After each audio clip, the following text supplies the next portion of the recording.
일본에서 태어나 일본인으로 살아온 한 여대생. 하지만 그녀가 우연히 발견한 고문서 한 장은 그녀의 삶 전체를 송두리째 흔들었습니다.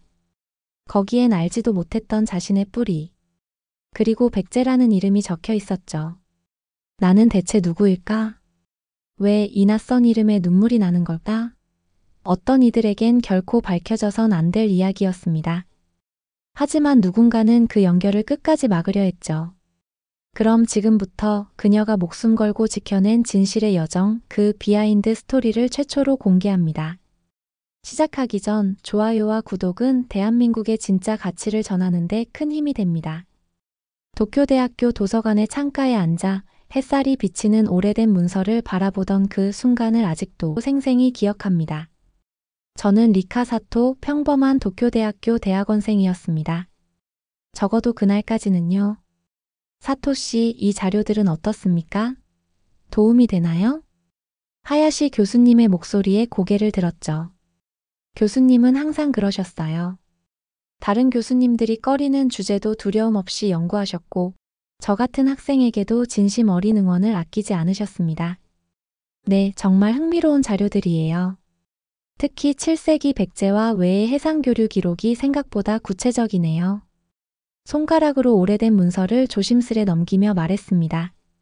7세기 동아시아 해상교류와 도서 영유권이라는 주제로 석사 논문을 준비하고 있었어요. 대마도와 독도의 영유권 문제가 단순한 현대 정치의 문제가 아니라 수백 년 전 동아시아 역사의 흐름 속에서 이해해야 한다는 하야시 교수님의 가르침을 따른 주제였죠. 역사는 항상 우리가 생각하는 것보다 복잡하고 흥미롭습니다. 특히 백제와 일본의 관계는 하야시 교수님이 말씀하시던 중 전화가 왔습니다. 잠시 통화를 마치신 교수님은 안타까운 표정으로 말씀하셨어요. 죄송합니다. 갑작스러운 회의가 생겼네요. 사토 씨, 혹시 오늘 저녁에 시간이 있으면 제 연구실로 와주세요. 보여드릴 것이 있습니다. 교수님이 떠나고 저는 다시 자료들에 집중했어요. 백제의 선진 문화가 일본 아스카 시대의 근간이 되었다는 내용은 이미 알고 있었지만 지금 읽고 있는 자료들은 그보다 더 깊은 연결고리를 암시하고 있었습니다. 불교, 건축, 음악뿐만 아니라 왕실의 혈통까지. 저녁이 되어 하야시 교수님의 연구실을 찾았을 때 교수님은 책상 위에 펼쳐진 고문서를 살펴보고 계셨어요. 오셨군요, 사토 씨. 여기 앉으세요. 오늘 특별한 것을 보여드리려고 합니다. 교수님이 내미신 것은 오래된 가족 족보처럼 보이는 문서였습니다. 이건 사토 씨의 가문에 관한 기록입니다. 제가 우연히 발견했지요. 놀란 표정으로 문서를 받아들었습니다. 저는 평범한 일본 가정에서 자랐고 특별한 가문사가 있다고 생각해 본 적이 없었어요. 하지만 교수님의 표정이 심상치 않았습니다. 이 기록에 따르면 사토 씨의 친할머니는 전쟁 중 일본으로 강제 이주된 조선인이었습니다. 가슴이 철렁 내려앉았어요. 할머니에 대해서는 거의 들은 적이 없었습니다. 어릴 때 돌아가셨고 가족들도 할머니에 대해 이야기하는 것을 꺼렸으니까요. 그리고 교수님이 숨을 깊게 들이쉬었습니다. 이 혈통을 거슬러 올라가면 백제 마지막 왕족의 후손일 가능성이 높습니다. 그 순간 제 인생이 완전히 바뀌었습니다. 창밖으로 보이는 도쿄의 밤하늘이 갑자기 낯설게 느껴졌어요. 내가 누구인지, 내가 어디서 왔는지에 대한 모든 믿음이 흔들렸습니다. 어떻게 확신하시나요? 물론 완전한 확신을 위해서는 더 많은 연구가 필요합니다. 하지만 이 기록들과 당신이 연구 중인 자료들을 연결해보면 매우 설득력 있는 증거들이 있어요. 손이 떨려왔습니다. 문서를 다시 살펴보니 할머니의 이름 옆에 적힌 한글 이름이 보였어요. 평생 들어본 적 없는 이름이었습니다. 이게 사실이라면 제가 연구해야 할 것은 단순한 역사적 사실이 아니라 제 자신의 정체성이네요. 하야시 교수님은 따뜻한 미소를 지으셨어요. 사토 씨, 이것이 부담스럽다면 연구 주제를 바꿔도 좋습니다. 하지만 제 생각에는 이것이 운명일지도 모릅니다. 당신이 이 주제에 끌린 것도, 우리가 이 기록을 발견한 것도. 집으로 돌아가는 길, 머릿속은 복잡한 생각들로 가득했습니다. 창밖으로 흐르는 도쿄의 불빛들이 제 혼란스러운 마음을 반영하는 듯 했어요. 백제 왕족의 후손이라니. 그것도 강제 이주된 조선인 할머니를 통해서. 이 사실을 어떻게 받아들여야 할지 알 수 없었습니다. 집에 도착하자마자 할머니의 오래된 사진들을 찾아보았어요. 작은 상자 속에 할머니의 흑백 사진 몇 장이 보관되어 있었습니다. 한 번도 제대로 보지 않았던 할머니의 얼굴을 자세히 들여다보니 어딘가 낯설면서도 친숙한 느낌이 들었어요. 할머니의 깊은 눈빛에서 무언가 슬픈 이야기가 담겨 있는 듯 했습니다. 그날 밤 잠들기 전 오랜 시간 창밖의 별들을 바라보았어요. 내 안에 흐르고 있던 피가 내가 알던 것과는 전혀 다른 이야기를 담고 있다는 사실이 믿기지 않았습니다. 하지만 동시에 이상하게도 안정감이 느껴졌어요. 마치 오랫동안 풀지 못했던 수수께끼의 실마리를 찾은 것 같은 기분이었습니다. 다음 날부터 저는 미친 듯이 연구에 몰두했어요. 백제의 역사, 일본과의 관계, 한반도에서 일본으로 이주한 사람들의 기록. 제 정체성을 찾기 위한 여정이 시작되었습니다. 그리고 몇 주 후 중요한 결정을 내렸어요. 교수님, 한국에 가보려고 합니다. 제 뿌리를 더 알아보고 싶어요. 하야시 교수님은 기대했다는 듯한 표정으로 고개를 끄덕이셨습니다. 좋은 결정입니다. 서울대학교에 제가 아는 교수가 있어요. 박준호 교수라고 백제사 전문가입니다. 그에게 연락해 두겠습니다. 한국행 비행기표를 예약하면서 이상한 설렘이 가슴을 채웠습니다. 마치 오랫동안 떠나 있던 고향으로 돌아가는 것 같은 느낌이었어요. 하지만 동시에 두려움도 있었습니다. 제가 발견할 진실이 어떤 것일지, 그리고 그 진실을 받아들일 준비가 되어 있는지 확신할 수 없었으니까요. 인천공항에 도착했을 때 처음 밟는 한국 땅이 이상하게 친숙하게 느껴졌습니다. 공항을 나서자 따스한 봄바람이 제 얼굴을 감쌌어요. 이곳에서 저는 새로운 나를 발견하게 될까요? 아니면 더 큰 혼란에 빠지게 될까요? 그때는 알 수 없었습니다. 다만 한 가지 확실한 것은 제 인생의 새로운 장이 시작되었다는 것이었어요. 그리고 그 여정의 끝에는 제가 상상조차 하지 못했던 운명이 기다리고 있었습니다. 서울대학교 역사학과 건물 앞에 서니 가슴이 두근거렸습니다. 하야시 교수님이 소개해주신 박준호 교수님을 만나러 왔어요. 봄바람에 캠퍼스에 벚꽃이 날리는 모습이 마치 저를 환영하는 것 같았습니다. 깊은 숨을 들이마시고 건물 안으로 들어갔어요. 사토시군요. 만나서 반갑습니다. 박준호 교수님은 제 예상과 달리 매우 젊고 활기찬 분이셨어요. 따뜻한 미소로 저를 맞이하셨죠. 연구실은 책과 고문서로 가득했고 벽에는 백제시대 지도와 유물 사진들이 빼곡히 붙어 있었습니다. 네, 하야시 교수님께서 많은 이야기를 해주셨어요. 도움을 주셔서 정말 감사합니다. 긴장된 마음으로 인사드렸습니다. 연구실 창문으로 보이는 서울의 전경이 낯설면서도 묘하게 친숙했어요. 앉으세요. 하야시 교수에게서 사토 씨의 이야기를 들었습니다. 정말 흥미로운 케이스네요. 박준호 교수님이 차를 건네주셨어요. 향기로운 녹차였습니다. 차를 마시며 저는 지난 몇 주간 알게 된 사실들과 제 가족에 관한 정보를 모두 말씀드렸어요. 교수님은 놀라운 집중력으로 저의 모든 이야기를 경청하셨습니다. 사토 씨, 당신이 가진 가족 기록은 학문적으로도 엄청난 가치가 있습니다. 이것은 한국과 일본의 역사를 새롭게 쓸 수도 있는 증거예요. 박준호 교수님의 눈빛이 빛났습니다. 학자로서의 열정이 느껴졌어요. 제 정체성에 관한 더 확실한 증거를 찾을 수 있을까요? DNA 검사 같은 것도 가능할까요? 용기를 내어 물었습니다. 이 모든 것이 정말인지 아니면 우연의 일치인지 확인하고 싶었어요. 물론입니다. 현대 기술로 많은 것을 확인할 수 있어요. 제가 도울 수 있는 모든 방법을 동원하겠습니다. 그날부터 우리의 공동 연구가 시작되었어요. 매일 아침 서울대학교 도서관에서 만나 밤늦게까지 자료를 검토했습니다. 백제 왕실의 계보, 일본으로 건너간 백제인들의 기록, 강제징용 시기의 문서들. 조각조각 흩어진 역사의 퍼즐을 맞추어 나갔어요. 저는 한국에 머물며 한국어도 배우기 시작했습니다. 처음에는 어려웠지만 이상하게도 발음이 제 입에 자연스럽게 맞아들었어요. 마치 몸이 기억하고 있는 언어처럼 느껴졌습니다. 사토 씨의 한국어 발음이 놀랍도록 좋네요. 혹시 이전에 배운 적이 있나요? 연구실에서 함께 점심을 먹으며 박준호 교수님이 물으셨어요. 아니요, 처음이에요. 저도 신기해요. 뭔가 익숙한 느낌이 들어요. 혈통의 기억이라고 할까요? 흥미롭네요. 박준호 교수님은 미소 지으셨습니다. 그의 미소는 항상 따뜻했고 제게 안정감을 주었어요. 학자로서의 열정과 인간적인 따뜻함을 동시에 가진 사람이었습니다. 한국에 온 지 한 달이 지났을 무렵 우리는 중요한 발견을 했어요.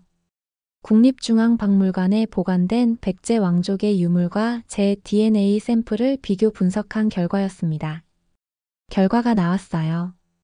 박준호 교수님이 연구실로 급하게 들어오셨어요. 손에는 분석 결과지를 들고 계셨고 그의 표정에서 흥분이 느껴졌습니다. 어떻게 됐나요? 심장이 빠르게 뛰었어요. 이 결과가 제 인생을 완전히 바꿀 수도 있다는 것을 알았습니다. 사토 씨 축하합니다. 99.7% 확률로 백제 마지막 왕족의 직계 후손이 맞습니다. 순간 숨이 막혔어요. 귓가에서 이상한 소리가 울렸고 방이 빙글빙글 돌았습니다. 박준호 교수님이 재빨리 다가와 제 어깨를 잡아주셨어요. 괜찮아요? 물 좀 마셔요. 물을 한 모금 마시고 깊게 숨을 들이마셨습니다. 제 손이 떨리고 있었어요. 저는 정말 백제 왕족의 후손인가요? 이게 현실이라니 믿기지 않네요. 과학적으로 증명된 사실입니다. 사토 씨, 당신은 한국과 일본 두 나라의 역사를 잇는 살아있는 증거예요. 그날 저녁 박준호 교수님은 저를 한강이 보이는 레스토랑으로 초대하셨습니다. 우리는 연구 성과를 축하하며 한국 전통주를 마셨어요. 서울의 야경이 강물에 반사되어 반짝이는 모습이 마치 제 혼란스러운 감정을 표현하는 것 같았습니다. 어떤 기분인가요? 자신의 뿌리를 찾았는데 박준호 교수님이 물으셨어요. 그의 목소리에는 진심 어린 관심이 담겨 있었습니다. 복잡해요. 기쁘기도 하고 혼란스럽기도 하고 제가 누구인지 계속 질문하게 돼요. 일본인인가? 한국인인가? 아니면 그 무엇도 아닌가? 잔을 돌리며 말했습니다. 창밖의 서울 야경이 물에 비친 모습처럼 제 정체성도 물 위에 그려진 이미지처럼 불안정하게 느껴졌어요. 정체성은 단순한 것이 아니죠. 우리는 모두 여러 층위의 역사와 문화, 경험의 총합이에요. 사토 씨는 두 나라의 피를 모두 가졌다는 것을 부끄러워할 필요가 없어요. 오히려 자랑스러운 일이죠. 박준호 교수님의 말씀이 제 마음에 깊이 와닿았습니다. 그 순간 저는 그를 단순한 연구 파트너 이상으로 보기 시작했어요. 한국에서의 시간이 길어질수록 박준호 교수님과 함께하는 시간이 더 소중하게 느껴졌습니다. 우리는 함께 백제 문화제에 참석하기 위해 부여로 여행을 떠났어요. 고대 백제의 수도였던 그곳에서 저는 처음으로 제 조상들의 숨결을 직접 느낄 수 있었습니다. 백제 왕궁터를 걸으며 이상한 감정이 밀려왔어요. 슬픔과 자부심 그리고 소속감이 뒤섞인 감정이었습니다. 이곳에서 저의 조상들이 살았다니. 믿기지 않네요. 연꽃이 피어있는 연못 앞에서 중얼거렸습니다. 박준호 교수님은 조용히 제 옆에 서서 함께 경치를 바라보았어요. 이제 당신은 집으로 돌아온 거예요. 그의 말에 눈물이 차올랐습니다. 태어나서 처음으로 제가 어디에 속해 있는지 명확히 알 수 있었어요. 제 정체성은 혼란스러운 것이 아니라 풍요롭고 다채로운 것이었습니다. 한국에서의 시간이 흐르면서 박준호 교수님과 저의 관계도 깊어졌어요. 처음에는 학문적 동료였지만 점차 서로에게 특별한 감정을 느끼기 시작했습니다. 우리는 함께 연구하고 식사하고 한국의 여러 역사 유적지를 방문했어요.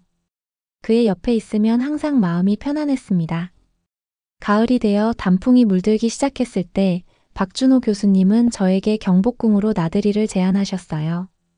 아름다운 단풍 속에서 우리는 천천히 걸었습니다.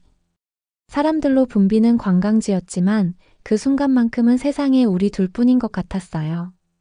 리카 씨, 지난 몇 개월 동안 함께 연구하면서 당신에게 특별한 감정을 느끼게 되었어요. 박준호 교수님이 갑자기 걸음을 멈추고 말씀하셨습니다. 그의 목소리에는 긴장감이 묻어 있었어요. 제 심장이 빠르게 뛰기 시작했습니다. 저도 같은 마음이에요. 처음에는 혼란스러웠어요. 제가 여기 있는 이유는 연구 때문이라고 생각했으니까요. 하지만 이제 알아요. 제가 한국에 온 건 당신을 만나기 위해서였던 것 같아요. 용기를 내어 제 마음을 고백했습니다. 박준호 교수님의 눈에 기쁨이 번졌어요. 그는 조심스럽게 제 손을 잡았고 그 순간 모든 것이 완벽하게 느껴졌습니다. 2024년 겨울 우리는 공식적으로 연인 관계가 되었어요. 함께 연구하고 함께 웃고 함께 꿈을 꾸었습니다. 그리고 어느 날 박준호 교수님은 저에게 중요한 제안을 하셨어요. 리카, 우리가 발견한 내용을 국제 심포지엄에서 발표하는 게 어떨까? 당신의 이야기가 한일 관계의 새로운 패러다임을 만들 수 있을 거야. 책상 위에 놓인 서울국제역사 심포지엄 초청장을 보여주셨습니다. 주제는 동아시아 해양 영토와 역사적 진실이었어요. 정말 좋은 생각이에요. 제 이야기가 두 나라의 화해에 조금이라도 도움이 된다면 기꺼이 발표하고 싶어요. 그가 환하게 웃었고 저도 따라 웃었습니다. 그 순간만큼은 미래가 밝게만 보였어요. 하지만 우리는 몰랐습니다. 이 결정이 우리의 운명을 완전히 바꿔놓게 될 거라는 사실을. 도쿄의 한 카페에 앉아 발표 자료를 준비하고 있었습니다. 창밖으로 보이는 도쿄의 풍경이 이제는 조금 다르게 느껴졌어요. 이곳은 제가 태어나고 자란 곳이지만 이제 저는 이 도시를 새로운 눈으로 바라보고 있었습니다. 도쿄의 거리, 건물들 사이에서 백제 문화의 흔적을 찾아내는 제 자신을 발견했어요. 특히 아스카 시대의 영향을 받은 오래된 사찰들을 볼 때면 제 안에 흐르는 피가 반응하는 듯 했습니다. 노트북으로 발표 슬라이드를 다듬으면서 커피를 한 모금 마셨어요. 서울국제역사 심포지엄까지는 2달이 남았고 완벽한 발표를 위해 모든 준비를 하고 있었습니다. 박준호 교수님은 한국에서 추가 자료를 수집하는 중이었고 우리는 매일 밤 화상통화로 연구 진행 상황을 공유했어요. 그때 휴대폰이 진동했습니다. 메시지가 도착했나 싶어 화면을 확인했는데 낯선 번호에서 온 메시지였어요. 역사를 왜곡하지 마라. 민족의 배신자. 가슴이 철렁 내려앉았습니다. 익명의 협박 메시지였어요. 손이 떨리기 시작했고 주변을 둘러보았지만 카페에는 평범한 손님들만 있었습니다. 그날 이후로 비슷한 메시지가 계속해서 도착했습니다. 처음에는 무시하려고 했지만 점점 더 위협적인 내용이 담기기 시작했어요. SNS 계정에도 악성 댓글이 달리기 시작했고 일본 극우 단체 커뮤니티에서는 제 사진과 함께 저를 비난하는 글이 올라왔습니다. 거짓말쟁이 조선인. 일본 역사를 더럽히지 마라.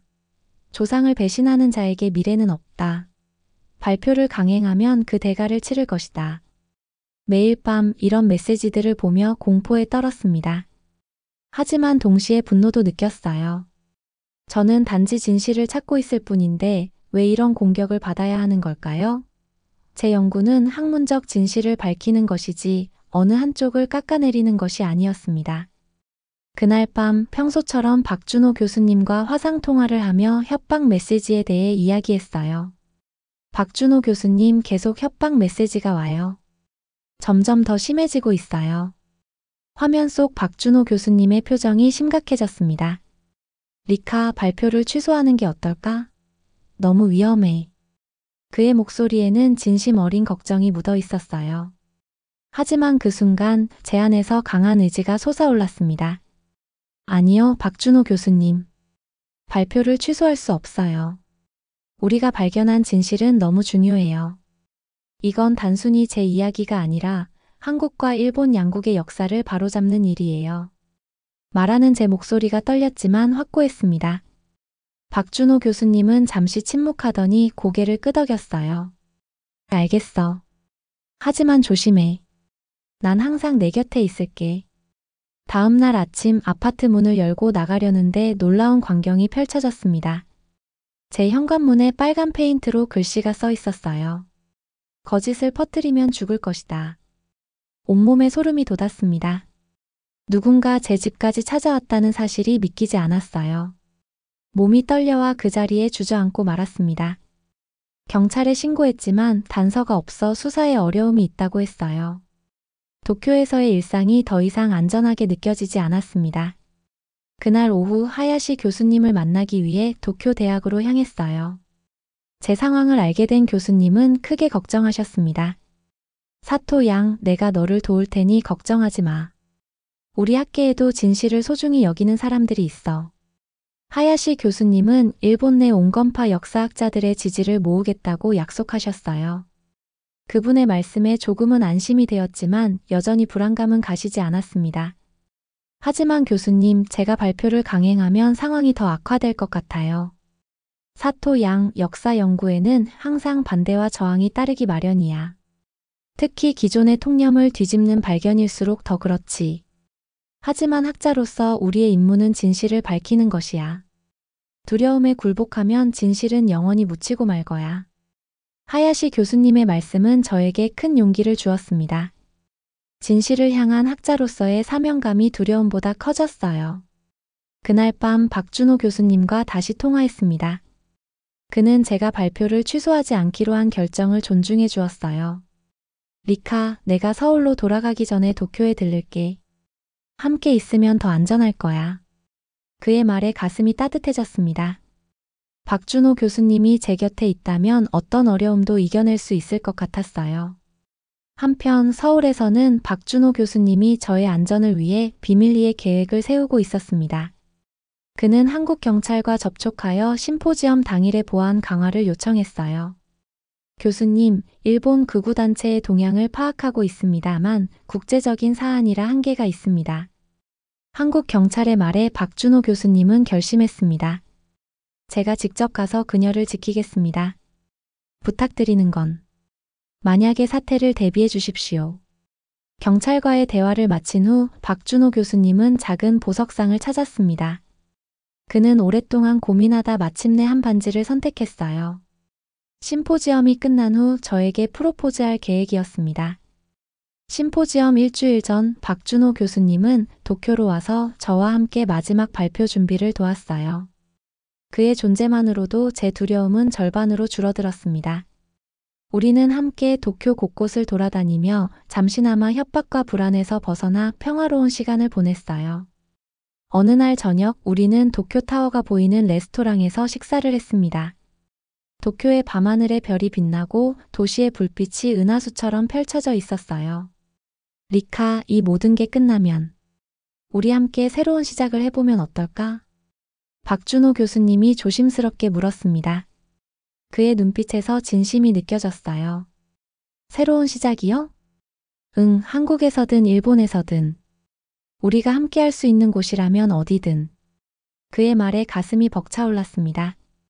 이 모든 어려움 속에서도 우리의 사랑은 더 깊어지고 있었어요. 정말 좋을 것 같아요. 이 발표만 무사히 끝나면 우리 함께 미래를 계획해요. 우리는 서로를 바라보며 미소 지었습니다.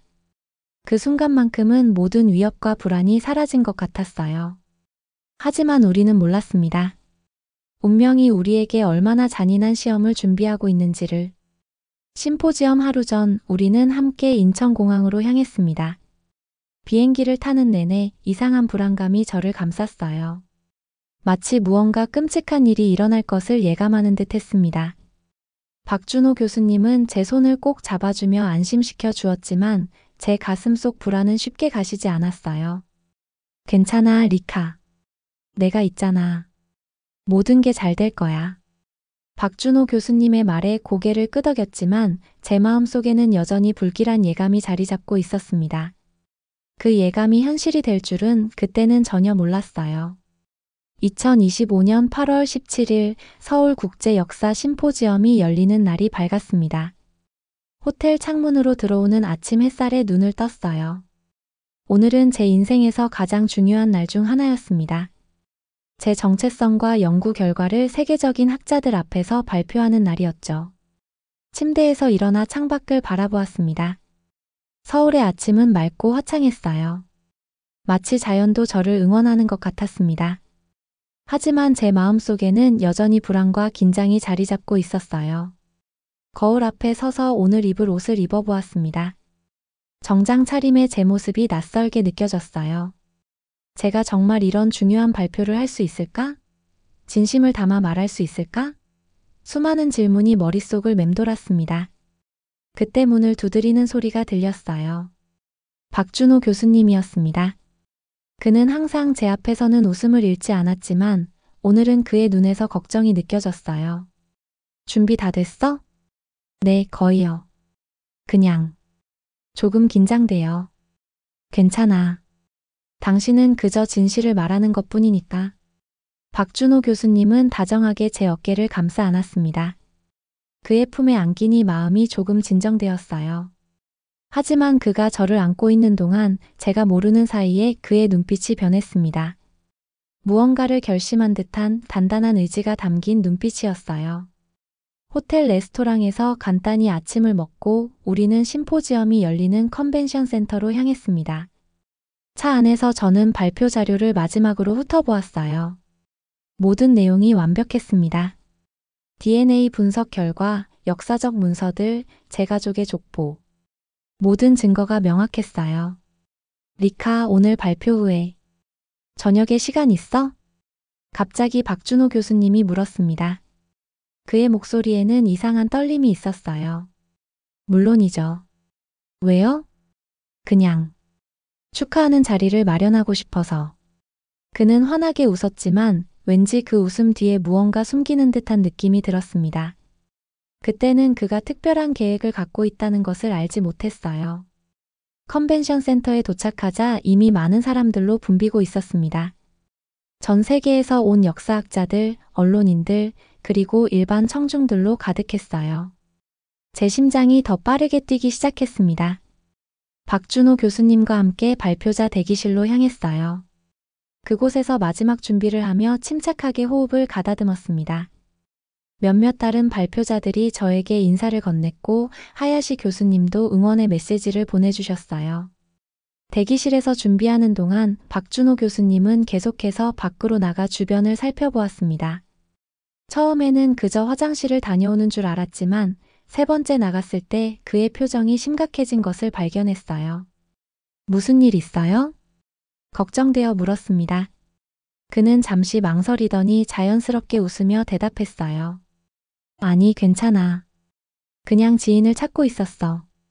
하지만 그의 눈빛에서 뭔가 다른 것을 느꼈습니다. 박준호 교수님은 이미 수상한 징후를 감지한 것이었어요. 행사장에 일본 영토 수호회라는 극우 단체의 회원들이 잠입했다는 것을 알아차렸던 것입니다. 그는 재빨리 경호원에게 다가가 속삭였습니다. 저 세 사람을 주시해 주세요. 위험할 수 있습니다. 저는 그 모든 상황을 모른 채 발표 준비에 집중하고 있었어요. 마침내 제 발표 차례가 되었습니다. 큰 회의장으로 들어서자 수백 명의 청중이 저를 바라보고 있었어요. 다리가 후들거렸지만 깊게 숨을 들이마시고 단상으로 올라갔습니다. 안녕하세요. 저는 도쿄대학교의 리카 사토입니다. 마이크 앞에 서서 인사를 건넸습니다. 목소리가 약간 떨렸지만 곧 안정을 찾았어요. 박준호 교수님이 첫 번째 줄에 앉아 따뜻한 미소로 저를 응원하고 있었습니다. 저는 오늘 여러분께 충격적인 사실을 알려드리려 합니다. 독도와 대마도의 영유권 문제는 단순한 현대 정치의 문제가 아닙니다. 이는 7세기 백제와 외의 관계 그리고 백제 왕족의 일본 이주와 깊은 관련이 있습니다.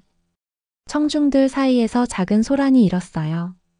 저는 준비한 슬라이드를 하나씩 넘기며 제 연구 결과를 설명했습니다. 고문서 분석, 역사적 기록, 그리고 DNA 증거까지. 모든 것이 제 주장을 뒷받침했어요. 그리고 이 모든 연구의 시작점은 바로 제 자신이었습니다. 심호흡을 한 뒤 제 인생에서 가장 중요한 고백을 했습니다. DNA 검사 결과 저는 백제 마지막 왕족의 직계 후손임이 증명되었습니다. 제 친할머니는 전쟁 중 일본으로 강제 이주된 조선인이었으며 그 혈통을 거슬러 올라가면 백제 왕실과 연결됩니다. 회의장 전체가 충격에 휩싸였어요. 많은 사람들이 서로 속삭이기 시작했고 카메라 플래시가 연달아 터졌습니다. 저는 계속해서 제 연구 결과를 설명했어요. 이제 더 이상 떨리지 않았습니다. 제가 말하는 것은 진실이었고 그 진실을 세상에 알리는 것이 제 사명이라는 확신이 들었습니다. 이러한 역사적 연결고리를 통해 우리는 한국과 일본의 관계를 새롭게 볼 수 있습니다. 우리는 서로 분리된 존재가 아니라 역사와 문화 그리고 피로 연결된 하나의 공동체였습니다. 발표가 절정에 달했을 때 갑자기 회의장 뒤쪽에서 소란이 일어났어요. 3명의 남성이 관객석에서 벌떡 일어나 제가 있는 단상을 향해 달려오기 시작했습니다. 민족의 배신자, 거짓말쟁이. 그중 한 명이 소리쳤어요. 공포에 얼어붙은 채 저는 그들이 다가오는 것을 지켜볼 수밖에 없었습니다. 그중 한 명의 손에는 날카로운 단검이 들려 있었어요. 주변 사람들이 비명을 지르며 자리에서 일어났지만 모든 것이 너무 빠르게 진행되었습니다. 그 순간 눈앞에서 검은 그림자가 스쳐 지나갔어요. 박준호 교수님이었습니다. 그는 망설임 없이 저를 향해 달려와 제 앞에 서서 저를 감싸 안았어요. 시간이 느려진 것 같았습니다. 단검을 든 남성이 박준호 교수님을 향해 달려오는 모습이 슬로우 모션처럼 보였어요. 제가 뭔가 소리치려고 했지만 목소리가 나오지 않았습니다. 그리고 그 순간 칼이 박준호 교수님의 가슴을 꿰뚫었어요. 안 돼. 비명을 질렀지만 이미 늦었습니다. 박준호 교수님이 제 팔 안에서 쓰러졌어요. 경호원들이 달려와 공격자들을 제압했지만 제 눈에는 오직 박준호 교수님의 얼굴만 보였습니다. 준호 씨, 제발 눈 떠봐요. 제발. 박준호 교수님의 얼굴은 점점 창백해져 갔어요. 그의 셔츠는 붉은 피로 물들어갔습니다. 제 손도 옷도 모두 그의 피로 젖어갔어요. 주변에서는 사람들이 구급차를 부르고 소리치고 혼란스러워했지만 제 귀에는 아무것도 들리지 않았습니다. 리카. 박준호 교수님이 희미한 목소리로 저를 불렀어요. 도망치지 마. 끝까지. 진실을 말해야 해. 그의 손을 꼭 잡고 고개를 끄덕였습니다. 눈물이 볼을 타고 흘러내렸어요. 약속할게요. 절대 포기하지 않을게요. 하지만 제발 저를 떠나지 마세요. 구급대원들이 도착해 박준호 교수님을 들것에 실었습니다. 저는 그의 손을 놓지 않고 함께 구급차에 올랐어요. 사이렌 소리가 울리며 구급차는 빠르게 병원으로 향했습니다. 구급차 안에서 박준호 교수님의 상태는 점점 악화되었어요. 산소 마스크를 쓰고 응급처치를 받고 있었지만 그의 호흡은 점점 약해져 갔습니다. 제 세상이 무너져 내리는 것 같았어요. 제발 살아요. 제발. 서울대학교 병원에 도착했을 때 의료진들이 서둘러 박준호 교수님을 수술실로 옮겼습니다. 저는 그의 손을 마지막까지 잡고 있었지만 결국 수술실 앞에서 놓아야만 했어요. 그의 손가락이 제 손에서 미끄러져 나가는 순간 마치 제 영혼의 일부가 함께 떨어져 나가는 느낌이었습니다. 교수님 상태가 어떤가요? 살 수 있을까요? 의사에게 다급하게 물었지만 그는 그저 최선을 다하겠습니다 라는 말만 남기고 수술실로 들어갔어요. 차가운 병원 복도에 홀로 남겨진 저는 벽에 기대어 무너지듯 주저앉았습니다. 피 묻은 제 손과 옷을 바라보니 현실감이 전혀 없었어요. 마치 악몽을 꾸고 있는 것 같았습니다. 수술실 앞 대기실에서 시간은 너무나 느리게 흘렀어요. 초침이 움직일 때마다 가슴이 조여들었습니다. 병원 창밖으로 보이는 서울의 풍경이 점점 어두워졌어요. 해가 지고 밤이 찾아왔습니다. 하지만 수술은 계속되고 있었어요. 심포지엄 장소에서 있었던 혼란에 대한 뉴스가 병원 로비의 TV에서 방송되고 있었습니다. 테러 사건으로 보도되었고 일본 극우단체의 소행이라는 것이 밝혀졌어요. 경찰은 3명의 용의자를 모두 체포했다고 했습니다. 하지만 그 어떤 소식도 제게는 중요하지 않았어요. 오직 박준호 교수님의 생명만이 제 전부였습니다. 6시간이 지났을 때 수술실 문이 열렸어요. 지친 표정의 의사가 나왔고 저는 자리에서 벌떡 일어났습니다. 하지만 의사의 표정에서 이미 모든 것을 읽을 수 있었어요. 그는 고개를 저었습니다. 죄송합니다. 최선을 다했지만 세상이 무너져 내렸습니다. 귀에서 웅웅거리는 소리가 들렸고 온몸에 힘이 빠져나갔어요. 무릎이 꺾이며 바닥으로 쓰러졌지만 아무런 통증도 느껴지지 않았습니다. 제 가슴 속의 고통이 너무 커서 다른 어떤 감각도 느낄 수 없었어요. 박준호 교수님을 볼 수 있을까요? 흐느끼며 물었습니다. 의사는 고개를 끄덕이며 저를 수술실로 안내했어요. 박준호 교수님은 마치 잠든 것처럼 평화로운 표정으로 누워 있었습니다. 그의 얼굴은 창백했지만 고통의 흔적은 없었어요. 준호 씨. 그의 곁에 무릎을 꿇고 앉아 그의 손을 잡았습니다. 이미 차가워진 그의 손이 제 가슴을 더욱 아프게 했어요. 저는 그의 손을 제 얼굴에 가져다 대며 마지막 온기를 느끼려 했습니다. 왜 이렇게 됐어요? 왜 저를 구하려고 했어요? 이건 너무 불공평해요. 눈물이 그의 손 위로 떨어졌습니다. 갑자기 그의 주머니에서 작은 물체가 눈에 들어왔어요. 제 손이 떨리며 주머니에서 그것을 꺼냈습니다. 작은 벨벳 상자였어요. 떨리는 손으로 상자를 열었을 때 아름다운 반지가 그 안에 있었습니다. 단순하면서도 우아한 디자인의 반지 안쪽에는 작은 글씨로 리카에게 영원이라고 새겨져 있었어요. 그 순간 모든 것이 명확해졌습니다. 박준호 교수님은 발표 후에 저에게 프로포즈할 계획이었던 거예요. 우리의 미래를 함께 그리고 있었던 것입니다. 하지만 이제 그 미래는 영원히 사라져버렸어요. 준호 씨, 사랑해요. 영원히 사랑할게요. 반지를 손가락에 끼우고 마지막으로 그의 이마에 키스했습니다. 그것이 우리의 마지막 작별이었어요. 박준호 교수님의 장례식 이후 몇 주가 지났습니다. 슬픔에 잠겨 세상과 단절된 채 지내던 어느 날 심한 메스꺼움이 찾아왔어요. 처음에는 스트레스와 슬픔 때문이라고 생각했지만 병원 검사 결과 저는 박준호 교수님의 아이를 임신하고 있었습니다. 임신 사실을 알게 된 후 제 인생은 또 한 번 크게 바뀌었습니다. 임신 사실을 알게 된 후 제 인생은 또 한 번 크게 바뀌었습니다. 슬픔에만 잠겨 있을 수 없었어요. 이제 제 안에는 박준호 교수님의 일부가 자라고 있었으니까요. 아이를 위해서라도 강해져야 했습니다. 테러 사건은 한국과 일본 양국에 큰 파장을 일으켰어요. 양국 언론은 연일 사건에 대해 보도했고 저는 갑자기 전 세계의 주목을 받게 되었습니다. 많은 기자들이 인터뷰를 요청했지만 그때는 그럴 마음의 여유가 없었어요. 제 발표 내용과 연구 결과는 하야시 교수님이 대신 언론에 설명해 주셨습니다. 리카, 괜찮니? 뭐든 필요한 게 있으면 말해줘. 하야시 교수님은 일본에서 나라와 저를 찾아주셨어요. 그분의 눈에도 슬픔이 깃들어 있었습니다. 교수님, 저 임신했어요. 박준호 교수님의 아이를. 제 말에 하야시 교수님은 놀라움과 감동이 섞인 표정을 지으셨어요. 리카, 그건 기적이야. 비극 속에서 피어난 새 생명이라니. 교수님의 말씀에 조금은 위안이 되었습니다. 그렇게 생각하면 이 아이는 정말 기적 같은 존재였어요. 제 안에서 자라고 있는 이 작은 생명이 저에게 살아갈 이유를 주고 있었습니다. 일본으로 돌아갈지 한국에 남을지 결정해야 했어요. 고민 끝에 한국에 남기로 했습니다.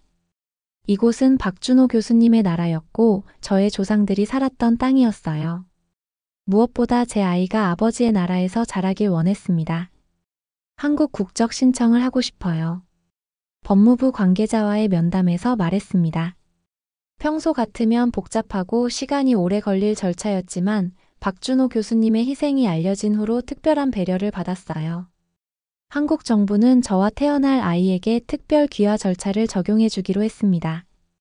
국적 신청 후 기자회견장에 섰습니다. 수많은 카메라 플래시가 터지는 가운데 저는 떨리는 목소리로 말했어요.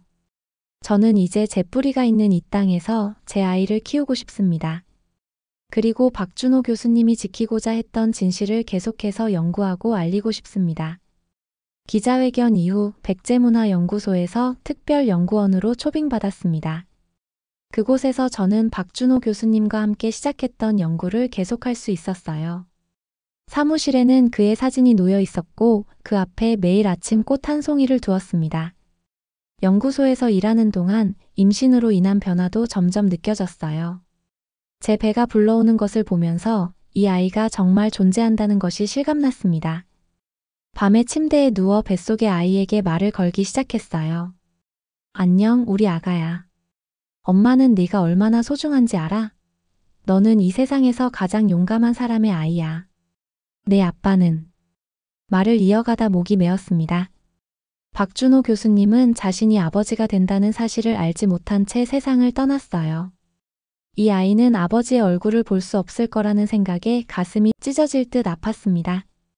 임신 5개월이 되었을 때 산부인과에서 초음파 검사를 받았어요.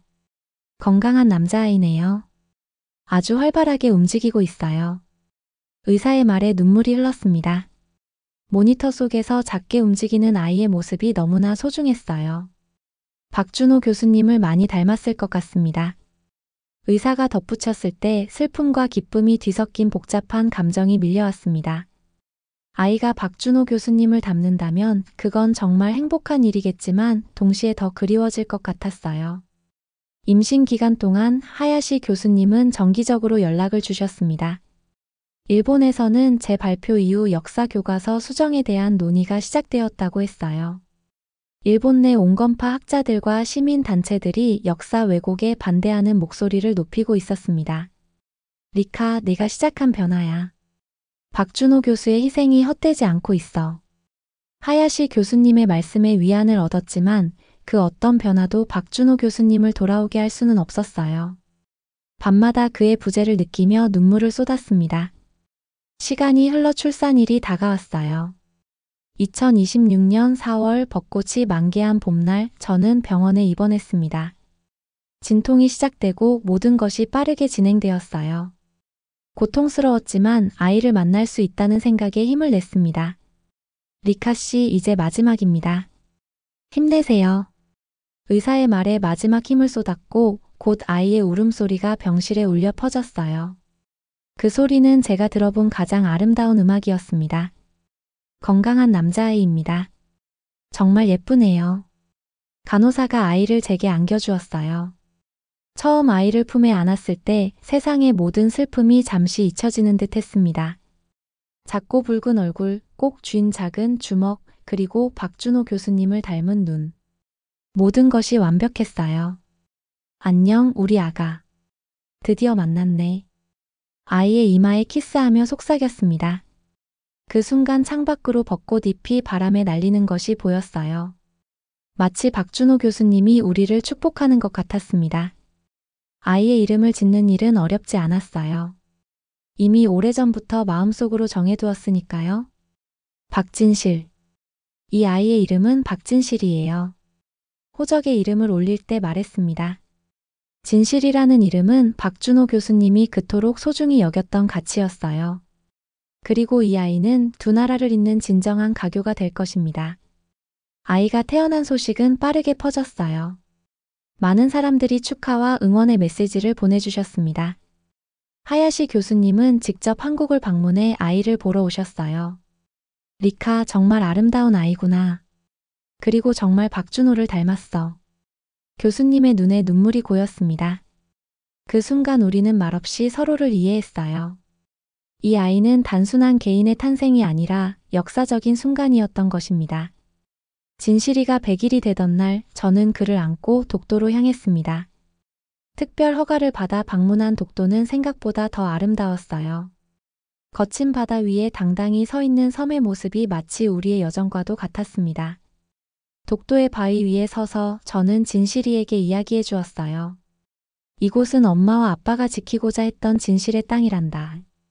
내 아빠는 이 진실을 위해 목숨을 바친 가장 용감한 사람이었어. 작은 추모식을 가졌습니다. 바다에 꽃을 띄우고 박준호 교수님을 위한 기도를 드렸어요. 진실이는 마치 이해하는 듯 조용히 제 품에 안겨 있었습니다. 그날 이후 제 마음에 작은 평화가 찾아왔어요. 여전히 박준호 교수님이 그립고 가슴 아프지만 이제는 함께 살아가야 할 진실이가 있었습니다. 그는 우리의 사랑의 증거였고 미래였어요. 백제문화연구소로 돌아와 연구를 계속했습니다. 육아와 연구를 병행하는 것은 쉽지 않았지만 많은 분들의 도움으로 가능했어요. 특히 박준호 교수님의 가족들은 진실이를 친손자처럼 아껴주셨습니다. 리카 씨, 진실이는 우리 준호의 아들이니 우리 손자예요. 함께 키워요. 박준호 교수님의 어머니는 저와 진실이에게 큰 사랑을 베풀어 주셨어요. 처음에는 어색했지만 점차 가족이 되어갔습니다. 진실이는 날이 갈수록 박준호 교수님을 닮아갔어요. 특히 그의 눈빛과 미소는 너무나 흡사했습니다. 진실이를 볼 때마다 박준호 교수님이 아직도 우리와 함께 있는 것 같은 느낌이 들었어요. 연구소에서의 작업은 점점 더 주목받기 시작했습니다. 제 연구 결과는 한국과 일본의 역사 교육에 반영되기 시작했고 양국 관계에도 긍정적인 변화를 가져왔어요. 물론 아직 많은 사람들이 저항하고 부정했지만 조금씩 변화가 일어나고 있었습니다. 리카 교수님, 서울대학교에서 강의를 맡아주시면 어떨까요? 어느 날 역사학과 학과장님이 제안하셨어요. 처음에는 놀랐지만 곧 결심했습니다. 이것이 진실을 더 많은 사람들에게 알릴 수 있는 기회였으니까요. 서울대학교 역사학과 교수로 부임하면서 저는 한국 이름을 사용하기 시작했습니다. 리카 박이라는 이름으로 한국과 일본 양쪽의 정체성을 모두 담았어요. 그리고 이제 제 연구실 문패에는 리카 박 교수라고 쓰여 있었습니다. 강의실에서 학생들을 가르치며 저는 종종 생각했어요. 만약 박준호 교수님이 이 모습을 볼 수 있다면 어떤 표정을 지을까? 아마도 그는 따뜻한 미소로 저를 응원해 주겠지요. 그 생각만으로도 마음이 따뜻해졌습니다. 진실이는 어느덧 걸음마를 시작했어요. 그의 첫 걸음을 보며 저는 우리가 함께 걸어갈 긴 여정을 생각했습니다. 앞으로도 많은 어려움이 있겠지만 저는 진실이와 함께 그 모든 것을 헤쳐나갈 것입니다. 엄마가 항상 내 곁에 있을게. 그리고 아빠의 이야기, 우리의 이야기를 내게 들려줄게. 진실이의 작은 손을 잡으며 약속했습니다. 이것은 끝이 아니라 새로운 시작이었어요. 박준호 교수님의 희생으로 시작된 그리고 우리 아들 진실이와 함께 계속될 이야기. 창밖으로 석양이 물들고 있었습니다. 언젠가 진실이가 자라서 이 모든 이야기를 이해할 수 있을 때 저는 그에게 말해줄 것입니다. 한 사람의 용기가 어떻게 역사를 바꿀 수 있는지, 그리고 진실을 위한 싸움이 얼마나 소중한지를요. 시간은 빠르게 흘러갔습니다. 어느덧 진실이는 7살이 되었어요. 똑똑하고 호기심 많은 아이로 자라난 진실이는 한국어와 일본어를 모두 유창하게 구사했습니다. 저는 그에게 두 나라의 문화와 역사를 모두 가르쳤어요. 그것이 박준호 교수님이 원했을 것이라 생각했으니까요. 매일 아침 저는 진실이를 깨우고 함께 아침을 먹습니다. 진실이가 좋아하는 한국식 아침과 가끔 일본식 아침을 번갈아 가며 준비해요. 그 시간이 저에게는 가장 소중한 순간입니다. 엄마, 오늘은 학교에서 역사 시간의 백제에 대해 배웠어요. 진실이가 학교에서 돌아온 후 들뜬 목소리로 말했어요. 그의 눈빛은 박준호 교수님과 너무나 닮아 있어서 가끔 저는 그를 바라볼 때면 가슴이 먹먹해집니다. 정말? 어떤 내용이었어? 백제가 일본의 많은 문화를 전했다는 거요. 선생님이 엄마의 연구에 대해서도 말씀하셨어요. 모두가 저를 쳐다봤죠. 진실이의 말에 미소 지었습니다. 제 연구가 교과서에 실리고 아이들이 배우는 내용이 되었다는 것은 정말 감격스러운 일이었어요. 박준호 교수님이 바라던 변화가 조금씩 일어나고 있었습니다. 서울대학교 역사학과에서의 제 강의는 항상 인기가 많았어요. 동아시아 역사와 문화 교류에 대한 강의에는 언제나 교실이 가득 찼습니다. 제 개인적인 경험과 연구 결과를 바탕으로 한 강의는 학생들에게 깊은 인상을 남겼어요. 리카 교수님, 저는 교수님 때문에 역사학자가 되기로 결심했어요. 한 학생이 수업 후 다가와 말했을 때 뭉클한 감정이 밀려왔습니다. 저의 이야기가 다른 사람들에게 영향을 미치고 있다는 사실에 가슴이 벅찼어요. 그런 말을 들으니 기쁘네요. 역사를 공부하는 것은 단순히 과거를 아는 것이 아니라 미래를 위한 지혜를 얻는 일이랍니다. 교수로서 그리고 한 아이의 어머니로서의 삶은 결코 쉽지 않았어요. 하지만 진실이는 저에게 힘을 주는 존재였습니다. 그의 웃음소리만 들으면 모든 피로가 사라지는 것 같았어요. 우리는 매년 박준호 교수님의 기일에 그의 묘소를 찾았습니다. 항상 그가 좋아했던 흰 국화를 가지고 갔어요. 진실이는 아버지를 직접 만난 적은 없지만 저는 그에게 아버지에 대한 이야기를 자주 들려주었습니다. 어느 날 묘소 앞에서 진실이가 물었어요. 엄마, 아빠는 어떤 분이셨어요? 그 질문에 잠시 말을 잇지 못했습니다. 어떻게 말해야 박준호 교수님의 모든 것을 전할 수 있을까? 깊은 숨을 들이쉬고 대답했어요. 아빠는 진실을 위해 자신의 모든 것을 바친 분이었어. 그리고 너를 이 세상 무엇보다 사랑하셨단다. 하지만 아빠는 저를 본 적이 없잖아요. 그래도 아빠는 알고 있었을 거야. 네가 얼마나 소중한 존재인지를. 진실이는 잠시 생각에 잠기더니 묘비 앞에 무릎을 꿇고 작은 손으로 비석을 쓰다듬었어요. 안녕하세요, 아빠. 저는 진실이에요. 아빠를 만난 적은 없지만 엄마가 아빠 이야기를 많이 해주셨어요. 저는 아빠가 자랑스러워요. 그 모습을 보며 눈물이 흘렀습니다. 진실이는 정말 특별한 아이였어요. 어린 나이에도 자신의 뿌리와 아버지의 희생을 이해하고 있었습니다. 집으로 돌아오는 길, 석양을 배경으로 묘소에 서 있던 우리의 실루엣이 마음속에 깊이 남았어요. 한 가정이 되었을 수도 있었던 우리 셋. 하지만 운명은 우리에게 다른 길을 준비해 두었던 것이죠.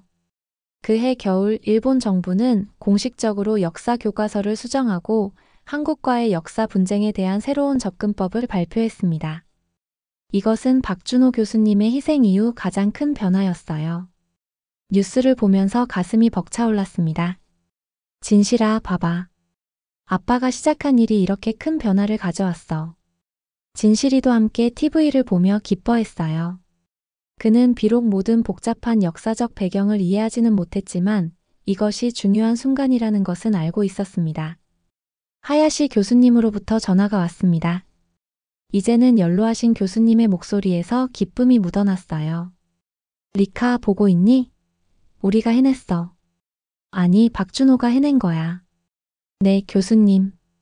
정말 믿기지 않아요. 이날이 올 거라고 생각하셨나요? 항상 믿었다. 진실은 언젠가 밝혀지기 마련이니까.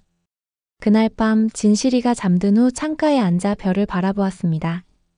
서울의 밤하늘에 빛나는 별들 중 하나가 특별히 밝게 느껴졌어요. 준호 씨, 보고 있나요? 우리가 해냈어요.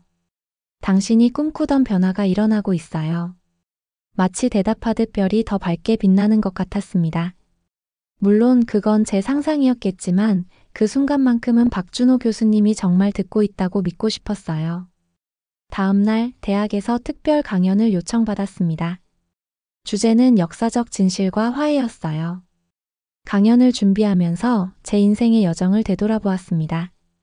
도쿄대학교의 평범한 대학원생이었던 제가 이제는 한국과 일본의 역사를 재구성하는 중요한 인물이 되었다는 것이 신기했어요. 강연장에 들어서자 많은 사람들이 저를 기다리고 있었습니다. 그 중에는 진실이도 있었어요. 학교를 마치고 박준호 교수님의 어머니와 함께 강연을 들으러 온 것이었습니다. 여러분, 오늘 저는 단순한 역사적 사실만을 이야기하려는 것이 아닙니다. 저는 제 개인적인 여정을 통해 배운 것을 나누고 싶습니다. 강단에 서서 이야기를 시작했어요. 제 목소리는 떨리지 않았습니다. 이제는 자신감 있게 제 이야기, 우리의 이야기를 전할 수 있었으니까요. 저는 한때 자신의 정체성에 혼란을 느꼈습니다. 한국인인지 일본인인지. 하지만 이제 알았습니다. 우리는 모두 더 큰 역사의 일부이며 우리의 정체성은 단순한 국경선으로 구분될 수 없다는 것을요. 청중들은 진지하게 경청했습니다. 저는 계속해서 제 연구 결과와 개인적인 경험, 그리고 박준호 교수님과의 이야기를 나누었어요. 역사적 진실을 위해 목숨을 바친 한 사람이 있었습니다. 그는 이 세상을 떠났지만 그의 정신은 여전히 살아있습니다. 우리 모두의 마음속에, 그리고 특히 잠시 말을 멈추고 진실이를 바라보았습니다. 그의 눈에는 자부심이 빛나고 있었어요. 그의 아들 진실이의 마음속에 살아있습니다. 강연이 끝난 후 많은 사람들이 질문과 감사의 말을 전하기 위해 다가왔어요. 그 중에는 일본에서 온 젊은 학생들도 있었습니다. 그들의 눈빛에서 미래에 대한 희망을 볼 수 있었어요. 집으로 돌아가는 길, 진실이가 제 손을 꼭 잡았습니다. 엄마, 오늘 강연 정말 멋졌어요. 제가 커서 엄마처럼 역사학자가 되고 싶어요. 그 말에 가슴이 뭉클했습니다. 진실이가 아버지의 뒤를 이어 역사학자의 길을 걷는다면 그것은 정말 의미 있는 일이 될 것이에요. 정말? 그럼 앞으로 많은 공부를 해야 할 거야. 괜찮아요. 저는 이미 백제와 일본의 관계에 대해 많이 알고 있잖아요. 선생님도 제가 역사를 잘 안다고 칭찬하셨어요. 진실이의 자신감 넘치는 모습에 웃음이 나왔어요. 그는 정말 박준호 교수님을 닮아가고 있었습니다. 집에 도착해 저녁을 준비하면서 창밖으로 서울의 야경이 펼쳐졌습니다. 이 도시는 이제 제 고향이 되었어요. 처음 한국에 왔을 때의 그 낯설었던 감정은 이제 완전히 사라졌습니다. 저녁 식사 후 진실이에게 매일 밤 해주던 이야기 시간이 찾아왔어요. 오늘은 특별히 백제의 마지막 왕자에 대한 이야기를 들려주기로 했습니다. 옛날 옛적에 백제라는 나라의 마지막 왕자가 있었단다. 그 왕자는 나라가 망하자 바다를 건너 일본으로 갔어. 그리고 그곳에서 새로운 삶을 시작했지. 하지만 그는 항상 자신의 조국을 그리워했어.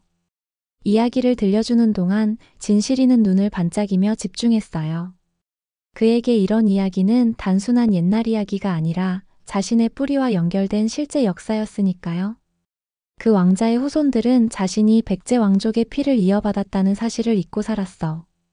하지만 수백 년이 지난 후 한 여자가 그 사실을 발견했지. 그게 바로 엄마예요. 진실이가 신나게 외쳤어요. 그는 이미 이 이야기를 여러 번 들었지만 매번 새롭게 흥미를 느끼는 것 같았습니다. 맞아. 그리고 그 여자는 한 용감한 한국인 학자를 만나서 아빠요. 그래, 아빠를 만났지. 그리고 둘은 함께 진실을 찾아 나섰어. 이야기를 마치고 진실이를 재웠습니다. 그가 잠든 후 저는 그의 작은 얼굴을 오랫동안 바라보았어요. 이 아이 안에는 백제의 피와 일본의 피 그리고 박준호 교수님의 용기가 흐르고 있었습니다. 침대에 누워 천장을 바라보며 생각했어요. 제 인생은 예상치 못한 방향으로 흘러갔지만 이제는 이 모든 것이 의미 있는 여정이었다고 느낍니다. 슬픔과 상실 그리고 새로운 시작. 이 모든 것이 저를 지금의 자리로 이끌었어요. 준호 씨, 저는 괜찮아요. 우리 진실이도 잘 자라고 있어요. 당신이 남긴 유산은 계속해서 살아가고 있어요. 속삭이듯 말했습니다. 마치 그가 어딘가에서 듣고 있을 것처럼요. 창밖으로 달빛이 스며들었고 저는 평화로운 마음으로 잠이 들었습니다. 내일은 또 다른 하루가 시작될 테니까요. 진실이와 함께하는 그리고 박준호 교수님의 기억을 간직한 채 맞이하는 새로운 하루가요. 이 이야기는 끝나지 않았습니다. 진실이가 자라면서 그리고 제가 계속해서 연구하고 가르치면서 우리의 이야기는 계속될 것입니다. 한 사람의 희생과 한 사람의 용기 그리고 끝나지 않은 진실의 이야기는 계속해서 이어질 것입니다. 당신이라면 이 진실 앞에서 어떤 선택을 하시겠습니까? 지금 저는 창가에 앉아 이 이야기를 마무리하고 있습니다. 창밖으로 보이는 서울의 풍경은 평화롭고 아름다워요. 빌딩 숲 사이로 한강이 반짝이고 멀리 남산타워가 보입니다. 이 도시는 이제 완전히 제 집이 되었어요. 어느덧 진실이는 7살이 되었고 학교에서 공부하는 것을 좋아하는 아이로 자랐습니다. 그의 웃는 모습을 볼 때마다 박준호 교수님이 함께하고 있다는 느낌이 들어요. 진실이의 눈빛, 호기심 많은 성격, 그리고 정의감은 모두 아버지를 닮았습니다. 매일 밤 잠들기 전 저는 진실이에게 이야기를 들려줍니다. 백제의 역사, 두 나라의 아픈 과거, 그리고 진실을 위해 싸웠던 한 용감한 한국인에 대한 이야기를요. 진실이는 항상 진지하게 듣고 질문을 합니다. 아직 어리지만 그는 자신의 특별한 배경과 아버지의 희생을 조금씩 이해해가고 있어요.